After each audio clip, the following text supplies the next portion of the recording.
pagi pemirsa, apa kabar Anda pagi ini? Senang sekali saya David Plaikol bisa kembali menjumpai Anda di program Obrolan Pagi AFB TV Kupang. Saya mau sapa untuk Anda pemirsa, selamat pagi, selamat menjalankan tugas aktivitas pagi Anda. Jangan lupa untuk sarapan pagi, tetap tersenyum untuk orang di samping kiri kanan Anda. Baik pemirsa, pagi ini kita akan ngobrol tentang menjadikan peserta didik berdaya saing. Nah, sekarang ini kan Nusa Tenggara Timur dalam masa perkembangan juga, baik itu dalam bidang ekonomi dan lain sebagainya. Nah, ini dibutuhkan juga tenaga-tenaga yang cukup handal di bidangnya. Nah, berkaitan dengan tema kita pagi ini pemirsa, menjadikan peserta didik berdaya saing, kita akan mau lebih dekat lagi dengan salah satu universitas yang ada di Nusa Tenggara Timur, ya, kalau mau dibilang. Nah, pagi ini kita akan ngobrol bersama dengan Wakil Rektor 1 Bidang Akademik Universitas Citra Bangsa, Dr. Franz Salesman, SEMKes. Selamat pagi, Pak Franz, apa kabar? Selamat pagi, Mas. Selamat pagi pemirsa dan penonton di rumah. Semangat pagi. Ya, ini menjadikan peserta didik berdaya saing. Nah, kita berbicara soal Universitas Citra Bangsa, Pak Franz. Tentunya juga ini ada yang sebagian memang sudah tahu, tetapi ada juga yang mau tahu. Ini soal Universitas Citra Bangsa. Mungkin bisa digambarkan, Pak Franz. Baik, Universitas Citra Bangsa itu adalah universitas yang lahir dari proses merger atau penggabungan dari dua sekolah tinggi, Stikes Citra Husada Mandiri Kupang dan STKIP Citra Bina Nusantara yang dikelola di bawah satu yayasan, Yayasan Citra Insan Mandiri. Sesuai dengan kebijakan Kemendristekdikti bahwa jika ada dua lembaga pendidikan tinggi dikelola oleh satu yayasan, maka sebaiknya itu di merger, digabung menjadi universitas. Ini juga dalam rangka untuk peningkatan mutu pendidikan di Indonesia dan peningkatan mutu atau pembinaan dari Kemendristekdikti. Untuk pemirsa mengetahui, sebagai perbandingan, di Cina itu penduduknya 1,5 miliar, itu jumlah universitasnya hanya 2.300. Sedangkan di Indonesia penduduknya 254 juta, jumlah pendidikan tingginya baik negeri maupun swasta itu sekitar 4.600. Dan memang sangat sulit kan bagi Kemendristekdikti untuk membina lembaga-lembaga pendidikan seperti begini, dan akhirnya banyak yang berjalan tidak sesuai aturan dan akan melahirkan produk-produk yang tidak berkualitas. Oleh karena itu, di dalam kebijakan Presiden melalui Kemendristekdikti, sekolah-sekolah yang di bawah satu yayasan itu di merger menjadi universitas. Nah, kita Universitas Citra Bangsa melakukan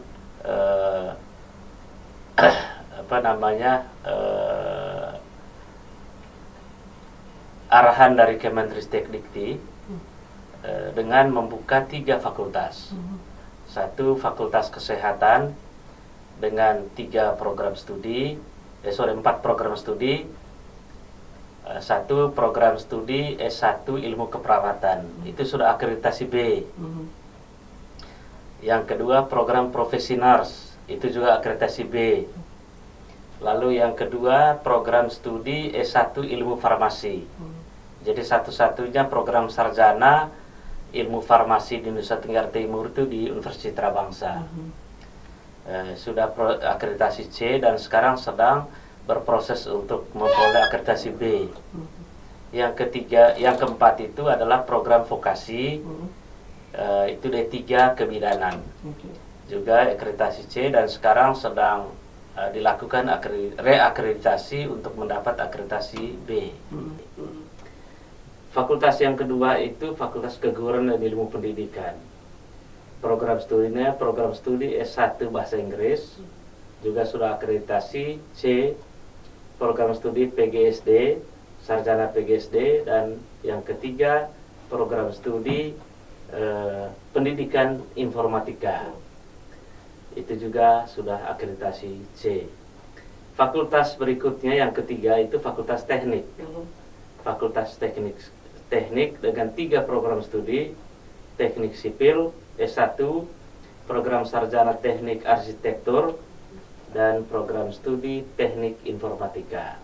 Jadi pemirsa sekalian dan siapa saja yang bisa memantau, menonton siaran ini, kami hadir untuk meningkatkan mutu sumber daya manusia di Nusa Tenggara Timur. Nah, di dalam proses mencapai mutu pendidikan ini, kita melakukan proses belajar mengajar yang benar. Orang bilang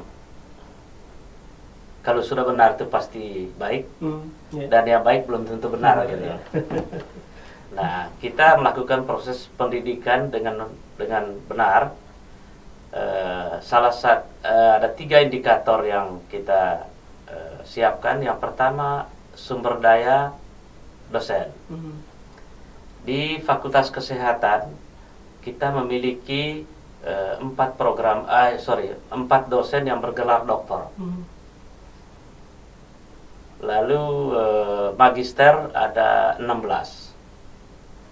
Untuk dosen-dosen magister bergelar magister di Fakultas Kesehatan, yayasan dan waktu itu masih Stikes CHMK mengirim tenaga-tenaga dosen belajar di luar negeri. Ada 5 orang tamat di Manila, 3 orang tamat di Thailand, dan sebagian tamat di Australia dan di Universitas Indonesia. Lalu untuk Fakultas Teknik kita memiliki 2 tenaga doktor yang bergelar doktor teknik, dan seluruhnya yang lainnya bergelar magister di bidangnya. Salah satu ketua program studi dan dosen di Fakultas Teknik Arsitek itu adalah pemenang sayembara lomba desain kantor gubernur yang bernuansa Sasando. Insinyur Joseph Lim, magister arsitektur. Jadi beliau lah yang membawahi Fakultas Teknik, dan sekarang ini dia menjabat sebagai Wakil Rektor bidang kelembagaan. Yang ketiga itu Fakultas Keguruan Ilmu Pendidikan. Kita memiliki 1 dosen bergelar doktor dan yang lain bergelar magister. Jadi itu 1 indikator sumber daya dosen. Sumber daya yang kedua adalah sarana prasarana. Kita memiliki gedung dengan kapasitas ruang belajar 48 dan 6 ruang laboratorium dengan gedung berlantai 5. Dan mungkin satu-satunya kampus di Nusa Tenggara Timur yang memiliki lift itu Universitas Citra Bangsa. Jadi baik, ini banyak yang artinya kita juga bisa lihat di Universitas Citra Bangsa Kupang, berkaitan dengan baik itu dengan sumber daya dari para dosennya, tenaga pendidiknya, dan juga kembali lagi ini soal fasilitas, ya ini menjadi satu paket yang tidak bisa dipisahkan. Nah, kalau kita melihat ini beberapa fakultas, tentang keunggulan mungkin tentang keunggulan. Nah, ini berkaitan dengan Fakultas Kesehatan, FKIP, dan juga Teknik. Nah, ini sangat menarik sekali untuk menjawab kebutuhan masyarakat Nusa Tenggara Timur, Pak Frans. Tapi sebelumnya juga kita mau lihat lebih dekat juga bagaimana dengan Universitas Citra Bangsa itu sendiri, bagaimana dengan kuota. Nah, ini berkaitan dengan kuota dari mahasiswanya juga, ini berkaitan dengan mahasiswanya. Sejahtera, kalau kita mau bilang ini kesejahteraan juga dalam hal untuk proses belajar mengajar, kalau mau dibilang di proses perkuliahan di kampus seperti apa? Baik, kita di kampus itu memiliki tadi ruang belajar 48 unit, lalu ruang laboratorium komputer ada 2 ruang, laboratorium bahasa 1 ruang, dengan rata-rata sekitar 50 sampai 60 komputer di dalamnya. Lalu laboratorium kesehatan. Kita memiliki laboratorium untuk praktek kesehatan, praktek klinik mahasiswa keperawatan, laboratorium praktek klinik kebidanan, dan praktek klinik farmasi. Untuk menunjang kompetensi mahasiswa, kita memiliki klinik pratama. Jadi klinik pratama ini tempat praktek mahasiswa kita di bidang kesehatan, dan juga dia menerima pasien umum dari luar dengan kerjasama BPJS. Jadi ada dokter di situ yang stay 24 jam, dan pasien-pasien umum silakan berobat ke sana dan bisa diklaim ke BPJS biaya pengobatannya. Dan itu memang mungkin tidak dimiliki oleh lain-lainnya. Di bidang teknik, jadi kita berencana begini, Mas. Kita ini kan sedang sedang asik-asiknya membangun sektor pariwisata. Nah, bagaimana kontribusi kita di sektor pariwisata? Jadi nanti di dalam kurikulum kita itu dicantolkan mata kuliah historia yang berorientasi pada histografi atau historical bangunan-bangunan yang bernuansa budaya. Jadi tenaga arsitektur kita nanti akan diarahkan kompetensinya untuk mendesain, merancang bangunan-bangunan bernuansa budaya, lalu dipelajari dia punya filosofinya. Katakan misalnya, mengapa bangunan budaya di Rote itu bernuansa Sasando? Itu kan mesti ada sejarahnya. Tidak mungkin bangunan itu begitu saja tanpa ada sejarahnya. Mungkin menanyakan ke yang mendesain kantor gubernur mungkin ya. Ya, itulah kira-kira kita akan cantolkan di kurikulum nanti, sehingga mahasiswa itu begitu menggambar sebuah bangunan dengan corak budaya untuk menjadi destinasi wisata, dia sudah memiliki sejarah historisnya, bahkan dia bukukan, sehingga para wisatawan asing yang mengunjungi bangunan tersebut itu sekaligus disuguhi dengan ceritanya. Oh, gini dia. Saya punya pengalaman seperti di Thailand. Saya beberapa kali ke Thailand. Di sana begitu juga modelnya. Jadi setiap ada bangunan-bangunan unik itu ada sejarahnya, dan itu dibukukan. Buku itu dijual. Jadi wisatawan datang melihat sekaligus membaca. Oh, gini dia. Misalnya di Manggarai juga rumah rumah kerucut itu. Nah, kenapa rumah kerucut itu kok seperti itu, dan itu di pembagian kebun di tanah-tanah lain juga berbentuk seperti sarang laba-laba. Itu kan ada sejarahnya semua. Begitu. Dan itu memang belum disentuh oleh para arsitektur kita. Begitu juga para teknisi sipil kita. Belum sampai ke situ. Universitas Citra Bangsa dalam hal ini untuk mahasiswanya siap untuk terjun ke lapangan ya. Jadi tidak semuanya harus menuju ke PNS ya. Tetapi bagaimana juga di saat terjun ke lapangan ya, artinya tidak menonton seperti itu, tidak nonton saja tetapi melakukan. Tapi kita akan bahas setelah yang berikut ini, Pak Frans, dan juga untuk Anda pemirsa, kami segera kembali tetap di obrolan pagi.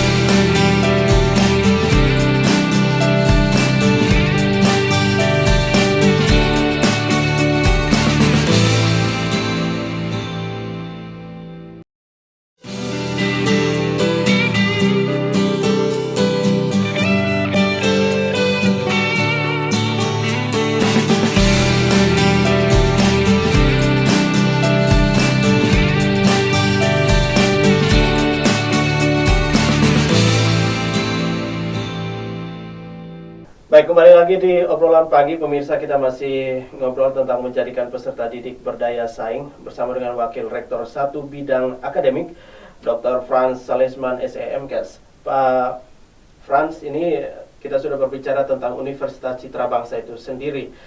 Bagaimana juga tentang geliatnya sekarang ini untuk menguasai dalam tanda kutip juga ya persaingan kalau mau dibilang seperti itu untuk terjun ke lapangan. Ini Nusa Tenggara Timur perkembangannya semakin cepat sekali ini.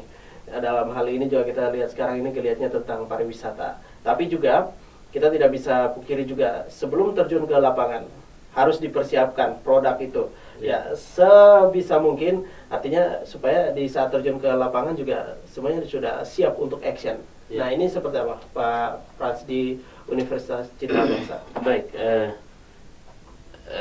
untuk fakultas teknik, mahasiswa fakultas teknik, kita nanti akan membangun kerjasama dengan lembaga-lembaga profesi. Jadi mereka nanti akan magang di sana. Jadi selain mereka mendapatkan perkuliahan dengan struktur kurikulum yang kita tetapkan, juga nanti mereka akan magang ke lembaga-lembaga asosiasi profesi. Jadi dengan demikian antara teori dan praktek itu sejalan di dalam proses belajar mengajarnya. Lalu yang kedua, mereka nanti akan juga bisa bekerja praktek di tempat-tempat di mana objek-objek wisata itu yang belum dikelola dengan maksimal, termasuk membuat tata ruangnya, layout ruang, terus keinginan-keinginan destinasi wisata yang mungkin akan dikemas menjadi satu produk untuk dijual di masa depan. Kelemahan kita selama ini kan kita berbicara pariwisata, tapi belum kita menyiapkan dia punya produknya. Orang datang, tapi kita belum siap. Nah, untuk siap itu kan mesti butuh studi, ada butuh desain, butuh konstruksi. Nah, mahasiswa kita diarahkan ke sana. Itulah sebenarnya kita mengambil bagian daripada program pemerintah tadi. Jadi kita mengambil dari menyiapkan sumber daya manusianya, sehingga mereka nanti begitu tamat itu tidak perlu mereka mencari kerja di mana-mana lagi, karena di Nusa Tenggara Timur sendiri mereka dibutuhkan. Gitu. Itu satu. Yang kedua, misalnya di proses belajar mengajar di Fakultas Kesehatan. Ciri produk kita di kesehatan itu orientasi pada pelayanan komunitas. Jadi mulai dari orang itu ada dalam bayi kandungan sampai pada lansia.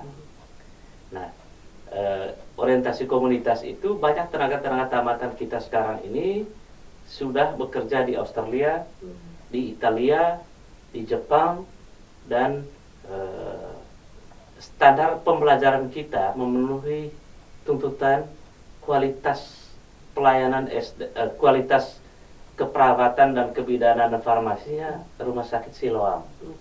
Jadi universitas kita sudah lama bekerja dengan Rumah Sakit Siloam, dan banyak tamat-tamat kita itu yang direkrut di sana dan mereka puas melihat kinerja anak kita sesuai dengan standarisasi pelayanan yang mereka inginkan di perusahaannya. Lalu di bidang keguruan ilmu pendidikan, mengapa kita misalnya memprogramkan program studi pendidikan informasi? Sekarang ini kan era teknologi. Mulai dari SD sampai perguruan tinggi kan sekarang butuh teknologi. Dan tidak ada operator yang memang mengoperasikan teknologi, seperangkat teknologi itu mulai dari pendidikan dasar sampai pendidikan tinggi. Nah, kita menyiapkan itu ke sana. Ini orang bilang 4.0 ini kan semua dikuasai oleh sains dan teknologi. Jadi kita mesti menyiapkan tenaga-tenaga handal di bidang pendidik.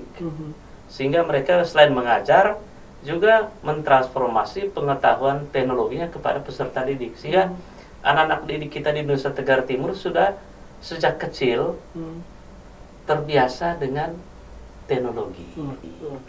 Baik, Pak Frans, ini berkaitan kembali lagi, tadi sudah disinggung berkaitan dengan bagaimana juga untuk mahasiswa disiapkan untuk terjun ke lapangan, artinya berdaya saing semuanya.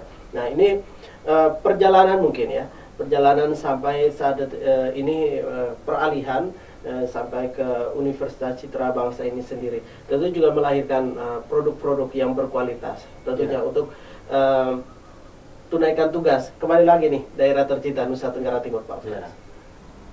misi kita di UCB itu kan mengemban misi pendidikan untuk menciptakan peserta didik yang berdaya saing. Artinya tidak hanya mereka meraih ijazah, tapi yang paling penting itu adalah kompetensi. Karena daya saing kita memang relatif sangat rendah ya sekarang ini. Catatan saya misalnya di Indonesia, dia peringkat 6 dari 9 negara ASEAN. Jadi itu Indonesia. Untuk soal persaingan ya. Persaingan. Jadi indeks persaingan pendidikan di Indonesia itu dengan angka 0,6 itu peringkat 7 dari 9 negara di ASEAN. Tertinggi itu memang Singapura, kedua Malaysia, ketiga Brunei, keempat Thailand, dan seterusnya.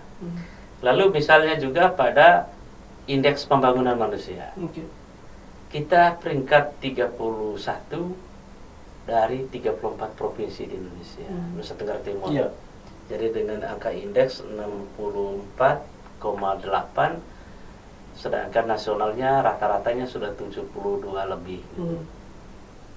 Jadi masih rendah memang. Jadi sebenarnya dalam konteks ini kita masih banyak memiliki pekerjaan dari seluruh stakeholder di bidang pembangunan dan pendidikan untuk memacu supaya mengejar ketertinggalan ini. Jadi selain kita tadi memenuhi kebutuhan kita di dalam daerah, tenaga-tenaga sarjana kita nanti, juga dia harus bisa mengatrol naik itu mutu pendidikan, mutu manusia Nusa Tenggara Timur untuk bisa setara dengan provinsi-provinsi lainnya di Indonesia. Nah ini soal persaingan ya, Pak Frans. Sudah disinggung juga ini, tentunya juga untuk mengatasi ya ini image soal berkaitan kembali lagi persaingan nih. Nusa Tenggara Timur tidak bisa dipandang sebelah mata sekarang ini, karena ini sangat gencar sekali soal pembangunan, ekonomi juga berkembang dengan baik, tentunya juga didukung dengan pariwisata. Nah ini soal pariwisata, nah di situ juga harus ditempatkan baik itu dari kesehatannya, dari mungkin juga dari para teknisinya. Nah ini menjawab kebutuhan itu Universitas Citra Bangsa. Iya, jadi kita sebenarnya sudah menyiapkan beberapa saluran yang penting ya dalam penyiapan tenaga kerja ini di sektor kesehatan misalnya. Bagaimana nanti, karena tadi orientasi kita itu pada komunitas masyarakat, maka bagaimana tenaga-tenaga kita selain melakukan pelayanan keperawatan, kebidanan, farmasis, juga dia memberikan penyuluhan kepada masyarakat untuk meningkatkan gaya hidup kita menjadi perilaku hidup bersih dan sehat. Kita tahu misalnya beberapa di 3 kota kita, kota terkotor di Indonesia, itu kan juga karena memang perilaku masyarakat kita masih apa istilah kita itu health behavior yang clean itu yang belum diwujudkan. Jadi memang butuh tenaga-tenaga penyuluh di sini. Nah, tenaga kita sudah siap dengan itu. Karena dalam kurikulum kita itu ada beberapa mata kuliah khusus untuk menunjang misalnya mata kuliah komunikasi kesehatan, mata kuliah edukasi kesehatan, mata kuliah edukasi keluarga berencana untuk membatasi kelahiran dan seterusnya. Jadi tenaga-tenaga kita memang ya memang begini ya Pak Mas. Begitu banyak tantangan kita ada di luar kampus, akhirnya memang melahirkan sebuah proses yang sangat hati-hati kita di dalam kampus. Dengan kata lain, mahasiswa kita itu tidak cepat tamatnya, tapi dia matang, matang. Baik. Ya, artinya ini kembali lagi soal persaingan, tetapi siap tidak siap, Universitas Citra Bangsa sangat siap. Masih satu lagi, dalam proses pendidikan kita kenal baik penyakit kita sekarang ini adalah penyakit tidak ingin membaca. Atau minat baca rendah. Kita sekarang lebih banyaknya update status mungkin. Ya, dan seterusnya lah gitu. Lebih banyak ngobrolnya gitu. Ngobrolnya. Tapi kita di kampus menetapkan 1 semester untuk syarat menjadi ikut ujian semester itu wajib 200 jam baca di perpustakaan. Dan pakai fingerprint. Dia masuk pakai fingerprint, keluar fingerprint. Di total itu 1 semester dia harus mencapai jam baca 200 jam. itu maksudnya untuk membangkitkan kembali gairah membaca, supaya orang itu patologis dia untuk tidak membaca itu dibangkitkan kembali, disembuhkan kembali. Baik, oke, bangkit dari tidur. Ya, baik. Ya, ini untuk dalam hal berkaitan juga soal kesiapan dari tenaga-tenaga pendidik dan juga ini peserta didiknya ini, artinya semuanya sudah komplit, sudah menjadi satu dan siap untuk terjun ke lapangan. Baik, Pak Frans, ini sangat menarik sekali kalau kita berbicara. Ada beberapa fakultas yang ada di Universitas Citra Bangsa itu sendiri, tetapi yang mungkin sebagian orang melihat ini untuk kesehatannya. Nah, ini untuk kesehatannya ini sangat menonjol sekali. Bagaimana juga untuk yang lainnya, baik itu fakultas FK teknik ini juga sama-sama untuk bersaing juga. Dalam hal ini bukan tidak bisa bilang tidak bisa bersaing, sudah siap untuk bersaing, tetapi bagaimana juga untuk memacu fakultas-fakultas baik teknik maupun FK. Jadi dengan universitas ini kita sudah tidak memprioritaskan lagi penekanan kita proses mutu itu pada satu fakultas. Jadi tiga fakultas ini kita sama-sama punya itikat untuk menaikkan atau melaksanakan proses pencapaian mutu itu dengan benar gitu, yang saya bilang tadi. Misalnya di fakultas teknik nanti selain mereka punya laboratorium, juga tadi yang dengan sistem magang itu. Lalu memang proses penilaian kita memang agak ketat, gitu. Karena kita tidak ingin satu saat orang itu terbebani masa depannya dengan bekerja tanpa kompetensi. Jadi daya saing sebenarnya dia ada di situ. Dan kita merasa berdosa sebagai dosen atau sebagai pendidik menghasilkan orang yang tidak berkompetensi dalam bidang kerjanya sendiri. Jadi baik kesehatan, teknik maupun keguruan sama-sama kita pacu dalam proses peningkatan mutu, sehingga seluruh output Universitas Citra Bangsa itu memiliki standarisasi yang sama, Nah, di bidangnya. Oke. Menyambung dari yang tadi, ini berkaitan juga untuk produknya. Sejauh ini untuk pantauan dari Universitas Citra Bangsa terhadap alumni seperti apa? Kami memiliki apa istilahnya itu survei track record atau survei kepuasan user di masyarakat, baik pemerintah, lembaga swasta maupun masyarakat. Kita memiliki responsibility yang cukup puas dari masyarakat, karena anak-anak itu ternyata memiliki kinerja yang melebihi atau melampaui tamatan-tamatan perguruan tinggi yang lain. Jadi, tapi kita tidak tidak besar hati dengan itu, karena tantangan itu akan makin lama makin berat. Tetap kita akan pacu dengan proses penciptaan mutu ini dengan benar melalui proses belajar mengajar yang benar juga di kampus, gitu. Baik, dan juga tentu ini di saat persaingan itu semakin ketat sekali seperti tadi, ini banyak terobosan juga yang dilakukan.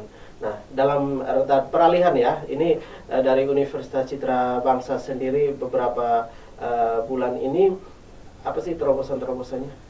Jadi kami memang baru melakukan launching universitas ini, dan sekarang sudah running, sudah jalan. Lalu ada satu universitas terbesar di Indonesia, dia juga sebagai universitas pembina, datang visitasi di kita di Universitas Citra Bangsa, dan dia sangat tertarik untuk melakukan kerjasama. Nah, kerjasama ini di bidang pelaksanaan program pasca sarjana, baik S2, program magister maupun program doktor. Jadi ada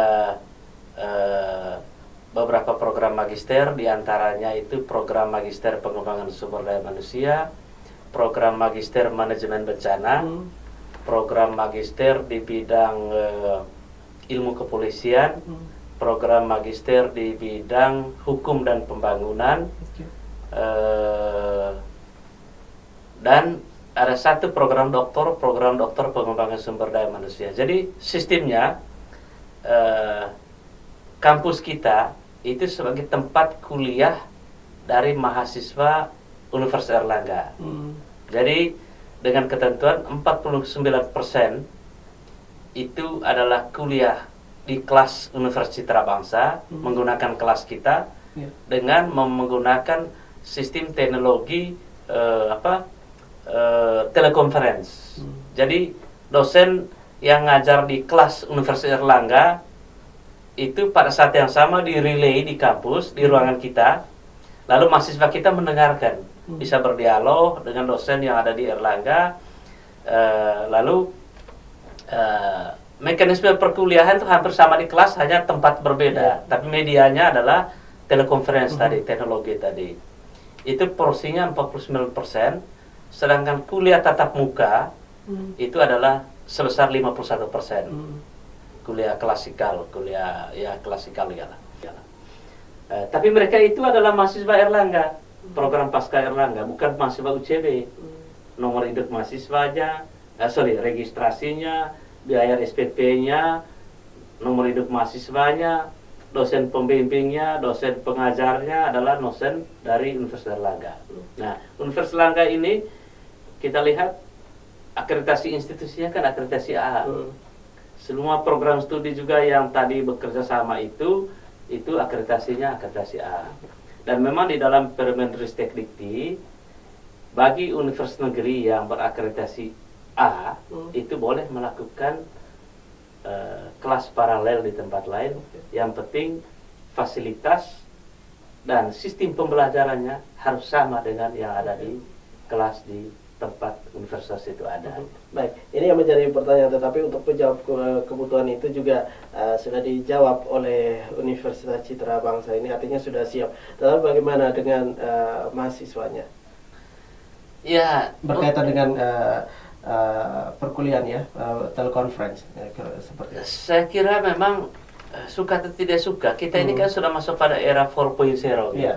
Jadi orang itu mesti belajar bagaimana sih binatang apa itu 4.0 gitu. Nah, kalau secara esensial ini kan 4.0 itu manusia dan mesin secara bersama-sama bekerja dalam suatu proses inovatif, kreatif, dan menghasilkan sesuatu teman-teman baru. Itu kan esensi daripada 4.0 itu.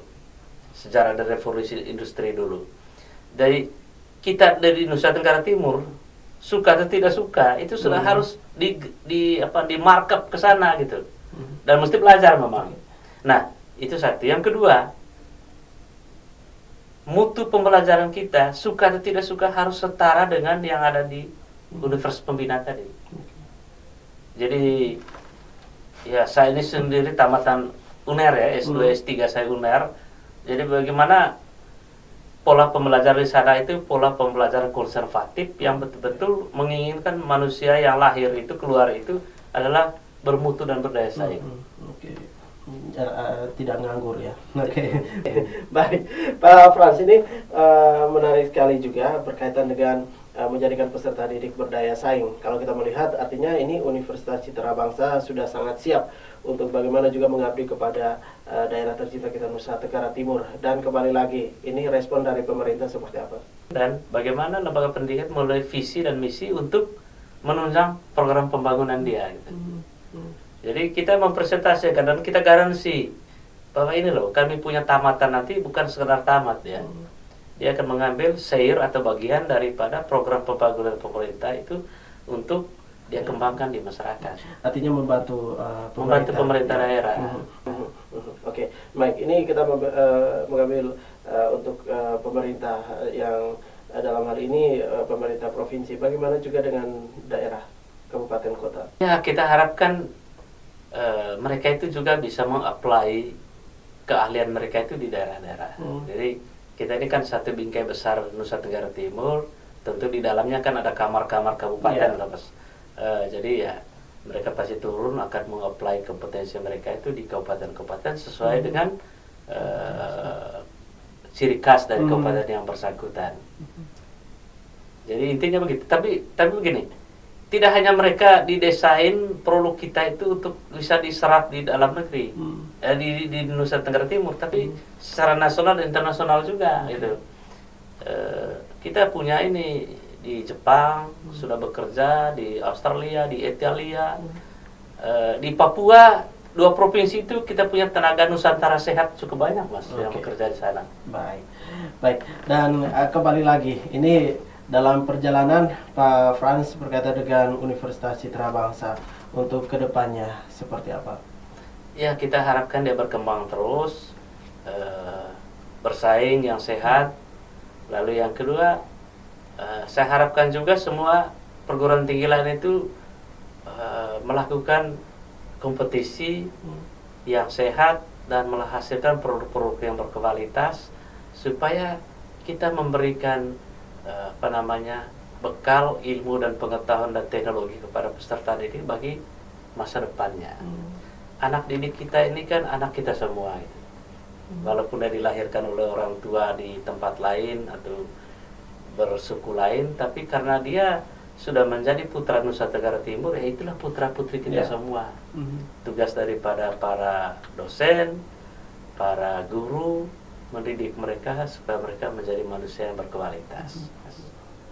Oke, baik. Dan yang paling terakhir, ini artinya juga berkaitan bagaimana juga ini Universitas Citra Bangsa semakin dikenal lagi oleh publik. Ya, ini masa peralihan nih ya, masa peralihan.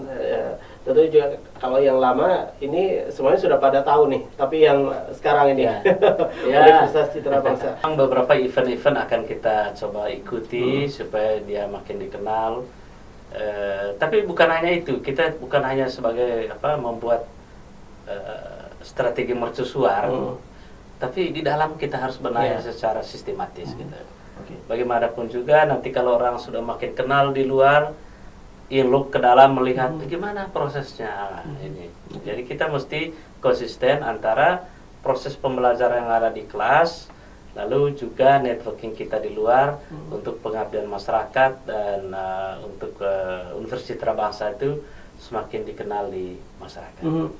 Oke. Yang paling terakhir Pak Frans, dari obrolan pagi kita, target untuk mahasiswa ini berapa? Ya, pengalaman kita di